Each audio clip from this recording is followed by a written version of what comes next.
সকালবেলা আজকে প্রথমে ব্লিঙ্কিট থেকে সংসারে কিছু জিনিস অর্ডার করে নিয়েছিলাম, নুন, বিস্কুট, কোলগেট, সার্ফ এইসবগুলো আর কিছু শাকসবজি।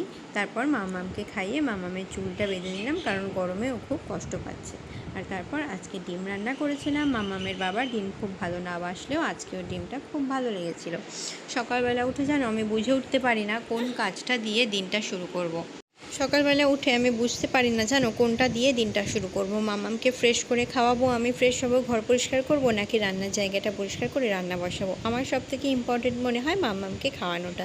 তাই সবার প্রথম আমি উঠেই মামামকে খাইয়ে দিই, তারপর রান্নাঘরটা পরিষ্কার করে মামামের রান্না বসাই, তারপর ঘর পরিষ্কার আর বাকি সমস্ত কাজ করি।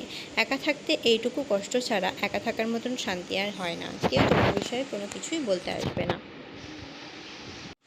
আর তারপর মামামের জ্বালাতনে আমার লম্বা লম্বা পাগুলো গোল হয়ে যাচ্ছে, তার জন্য স্নান করে সন্ধে দিয়ে আমরা চলে গেলাম ডাক্তারের কাছে আমার গোল পাটাকে লম্বা করার জন্য। হাই ধুর, মজা করছিলাম। সন্ধে দিয়ে মামামকে নিয়ে একটু যাচ্ছিলাম মামামের পিপির বাড়ি, কারণ সন্ধেবেলা যদি ও ঘুমিয়ে পড়ে না তাহলে রাত্রেবেলা অনেক রাত জেগে থাকে।